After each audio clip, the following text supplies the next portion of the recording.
SSC के द्वारा पूछा गया पहला क्वेश्चन है कि किस स्वतंत्रता को लोकतंत्र की पहचान माना जाता है। किस फ्रीडम को हॉलमार्क ऑफ डेमोक्रेसी के नाम से जानते हैं। तो वो हो जाएगी right to freedom of religion, यानी किसी भी प्रकार के धर्म को अपनाने की पूरे भारत में छूट है। तो ऑप्शन नंबर बी इसका बिल्कुल राइट हो जाएगा दोस्तों। डायरेक्ट सीजीएल ने पूछा था।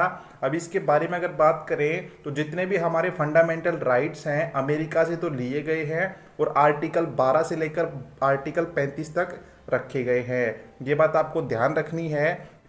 In triple jump white flag indicate, तो ट्रिपल जंप में दो प्रकार के फ्लैग दिखाए जाते हैं जिसमें व्हाइट फ्लैग का क्या मतलब होता है। अगर आपने कूदने की कोशिश करी ना तो आपने लाइन टच करी, सब कुछ सही कर दिया तो आपको व्हाइट फ्लैग दिखाया जाएगा, जिसका मतलब है सब कुछ सही है। ऑप्शन नंबर 4 इसका बिल्कुल राइट हो जाएगा।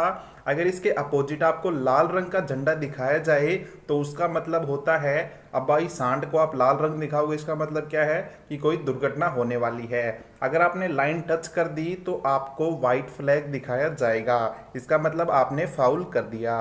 इसके बाद में जो क्वेश्चन है कि Kunbi dance is performed by tribal community of, यानी जो कुणबी नृत्य है वो किस आदिवासी समुदाय के द्वारा किया जाता है, किस राज्य के समुदाय द्वारा।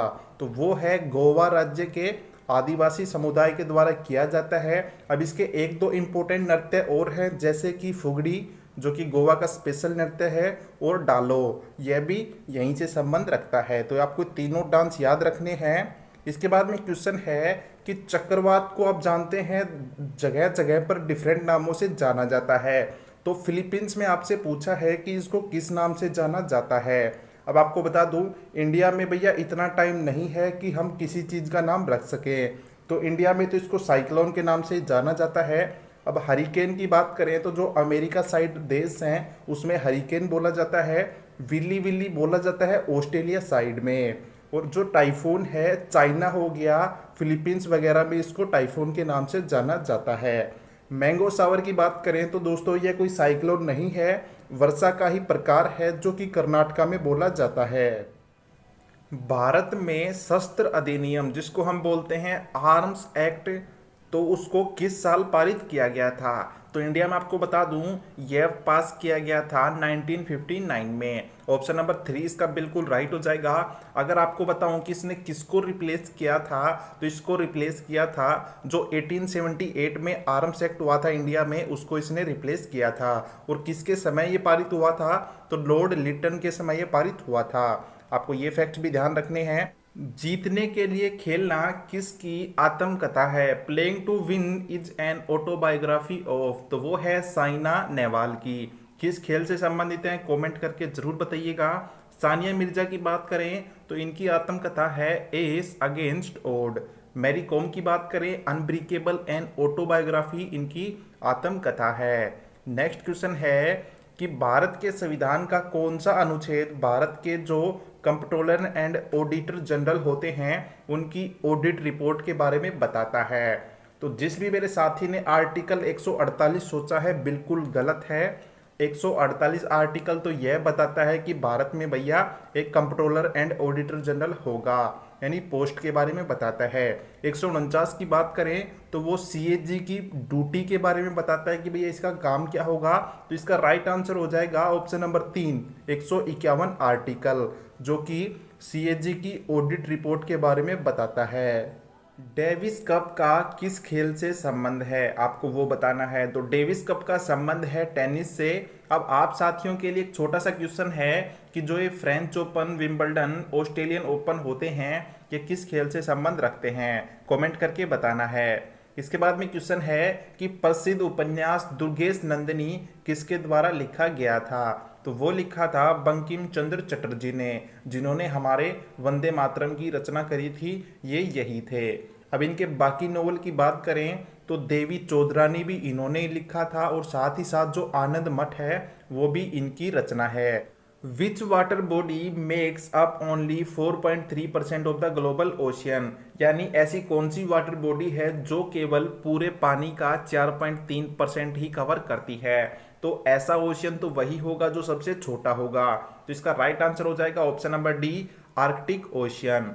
अब बाकी ओशियंस की बात करते हैं जो काफ़ी बड़े बड़े हैं। सबसे बड़ा है पैसिफिक ओशियन, जो कि 46% टोटल पानी का कवर करता है पूरे ऑल वर्ल्ड में, तो आपको ये ध्यान रखना है। दूसरे नंबर पर है एटलांटिक ओशियन, जो कि 29% कवर करता है पूरी वाटर बॉडीज का, तो आपको ये फैक्ट्स भी ध्यान रखने हैं। किस प्रसिद्ध खिलाड़ी को 2014 में भारत रत्न से सम्मानित किया गया था? अब रवि शास्त्री को तो कोई भारत रत्न मिला नहीं है, ना ही योगेश्वर दत्त को। MS धोनी को मिल सकता है लेकिन अभी तक मिला नहीं है। तो एकमात्र ऑप्शन है सचिन तेंदुलकर, जिनको भगवान कहा जाता है। किस फील्ड में? क्रिकेट में, यानी क्रिकेट से संबंध रखते हैं और 100 सेंचुरी मार चुके हैं। तो इनके बारे में मुझे ज़्यादा बताने की जरूरत नहीं है, आप सब कुछ जानते हैं। भारत का कौन सा केंद्र शासित प्रदेश बंगाल की खाड़ी में स्थित है? तो आप नीचे फोटो में देख पा रहे होंगे, एक तरफ अरब सागर है, एक तरफ बे ऑफ बंगाल है। तो अरब सागर की बात करें तो यहाँ पर लक्षद्वीप मौजूद है। इससे थोड़ा ऊपर देखेंगे तो आपको मिलेगा दादर नगर हवेली, जो कि गुजरात के आसपास है। अगर आप बे ऑफ बंगाल की तरफ आ जाएं तो यहाँ पे आपको मिलेगा अंडमान निकोबार। चंडीगढ़ तो दोस्तों बहुत ऊपर है, हरियाणा पंजाब की राजधानी है और पानी से इसका कोई कांटेक्ट नहीं है। तो इसका राइट आंसर हो जाएगा option number D, Andaman and Nicobar. Next question है कि सम्राट अशोक ने अपने राज्याभिषेक के कितने वर्ष बाद कलिंग पर विजय प्राप्त की थी? तो आप ये तो जानते हैं कलिंग का युद्ध कब हुआ था? 261 BC में हुआ था, 261 BC में। अब ये तो आप जानते होंगे, लेकिन कितने उनके राज्याभिषेक होने के बाद कितने साल के बाद में उन्होंने ऐसा किया था? तो 8 साल के बाद उन्होंने ऐसा किया था। ऑप्शन नंबर 1 इसका बिल्कुल राइट है। कलिंग युद्ध की बात करें किस किस के बीच हुआ था, तो अशोक और दोस्तों राजा अनंथा पदम्बन थे, जिनके बीच ये युद्ध हुआ था। अब मुझे आप ये बताइए, जब युद्ध 261 BC में हुआ तो इनका राज्याभिषेक किस साल में हुआ होगा? तो इसका राइट आंसर होगा 269 BC में, क्योंकि दोस्तों BC में साल उल्टी चलती हैं, ये आपको पता होना चाहिए। Which festival has the meaning to boil, यानी किस त्योहार का मतलब उबलना होता है, आपको वो बताना है। तो वो त्योहार है तमिलनाडु का, जिसका राइट आंसर हो जाएगा पोंगल। ऑप्शन नंबर 1 इसका बिल्कुल राइट है। दोस्तों CGL ने डायरेक्ट क्वेश्चन पूछा था। अगर आपको बताऊं ये त्योहार कब मनाया जाता है, तो ये मनाया जाता है जब फसल का कटाई का समय आता है, तो उसका प्रतीक है। 2019 में इंटरनेशनल एस्ट्रोनॉमिकल यूनियन के द्वारा मंगल और बृहस्पति के बीच में एक ग्रह का नाम रखा गया था। वो किसके नाम पे रखा गया था? एक संगीतकार के नाम पे रखा गया था। तो वह किसके नाम पे रखा गया था, आपको वो बताना है। तो वो थे एक तबला वादक जिसका नाम है Pandit Jasraj. Option number D इसका बिल्कुल राइट हो जाएगा। और ये किस घराने से बिलोंग करते हैं? तो मेवाती घराने से ये बिलोंग करते हैं। आपको ये सारी चीजें पता होनी चाहिए। Who coined the term green revolution, तो जो ग्रीन रिवॉल्यूशन शब्द था, इसका आविष्कार किसने किया था या किसने इसका नाम दिया था?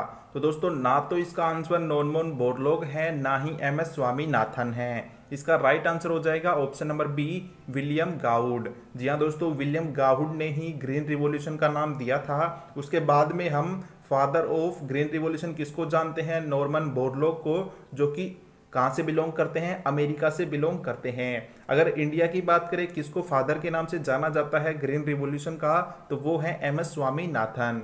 और किस पंचवर्षीय योजना में ग्रीन रिवॉल्यूशन हुई थी इंडिया में? तो तीसरी पंचवर्षीय योजना थी।